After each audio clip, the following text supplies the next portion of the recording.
नमस्कार बंधुरा आज के आमी आपनादेरके इचड़ आलूर दारुण एक रेसिपि रान्ना करे देखाबो। आपनारा सम्पूर्ण पुरो भिडियोटा देखुन प्रथम थेके शेष पर्यन्त आमी किभाबे आजके इचड़ आलू रान्ना करी।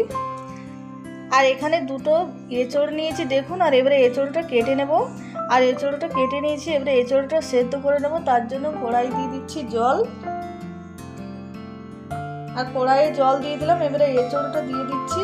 और एचड़टा एकटु देखुन एरकम बड़ बड़ केटेछि ताहले खेते भालो लागबे बेशी।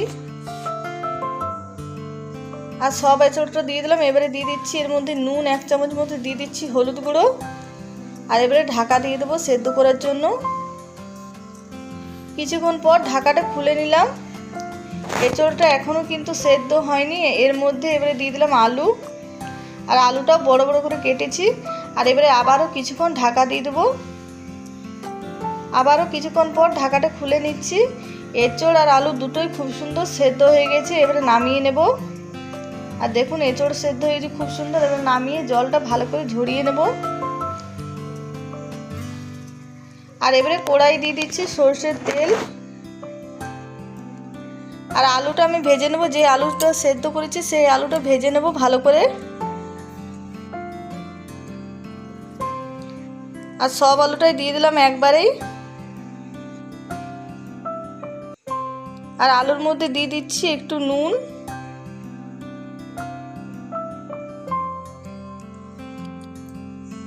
আর আলুটা খুব সুন্দর ভাজা হয়ে গেছে। এবারে তুলে নিচ্ছি।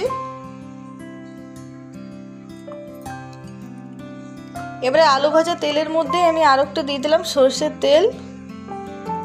দিয়ে দিচ্ছি গোটা জিরে। দিয়ে দিলাম শুকনো লঙ্কা। আর এবারে দিয়ে দিচ্ছি পেঁয়াজ কুচি। আর পেঁয়াজটা খুব ভালো করে ভেজে নেব।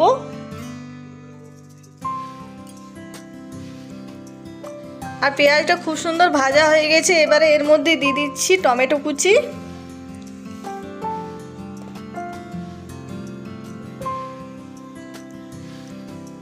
আর এবারে দিয়ে দিলাম রসুন বাটা। আর এবারে দিয়ে দিচ্ছি জিরে, আদা, কাঁচা লঙ্কা, গোলমরিচ বাটা। দিয়ে দিচ্ছি কাশ্মীরি লঙ্কা গুঁড়ো। দিয়ে দিচ্ছি একটু নুন। দিয়ে দিচ্ছি হলুদ গুঁড়ো। দিয়ে দিলাম একটু চিনি। এবারে মশলাটা খুব ভালো করে কষিয়ে নেব।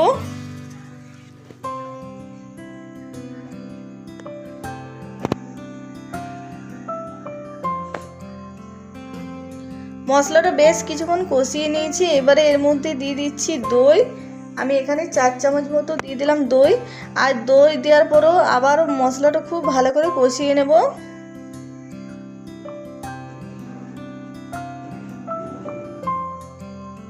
আর মশলা খুব সুন্দর কষানো হয়ে গেছে। এবারে সেদ্ধ করে রাখা এঁচড় দিয়ে দিচ্ছি। আর এঁচড়টাও মশলার সঙ্গে খুব ভালো করে কষিয়ে নেব। যত ভালোভাবে কষাবেন ততই রান্নাটা খেতে ভালো হবে। তাই খুব ভালো করে কষিয়ে নেব। দিয়ে দিলাম দুটো তেজপাতা।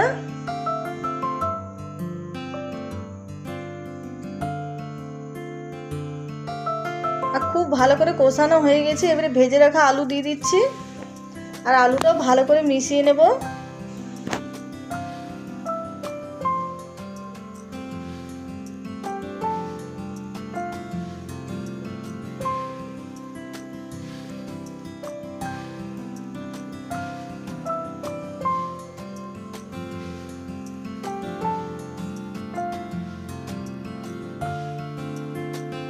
আর খুব ভালো করে কষানো হয়ে গেছে। এবারে এর মধ্যে দিয়ে দিচ্ছি জল। আর জল খুব বেশি দেবো না, অল্পই দেবো, কারণ এঁচড় আলু সেদ্ধ করাই আছে। তার জন্য একটু জল দিলাম আর ভালো করে মিশিয়ে নিলাম। আর এবারে ঢাকা দিয়ে দেবো। 5 থেকে 10 মিনিট মতো রান্না করে নিয়েছি। এবারে ঢাকাটা খুলে নিচ্ছি। আর এবারে এর মধ্যে দিয়ে দেবো গরম মশলা বাটা। আর দিয়ে দিচ্ছি দেখুন গরম মশলা বাটা। আর দিয়ে দেবো 1 চামচ ঘি।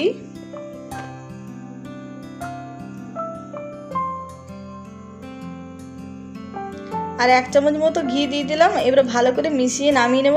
আর দেখুন হয়ে গেল এঁচড় আলুর তরকারি।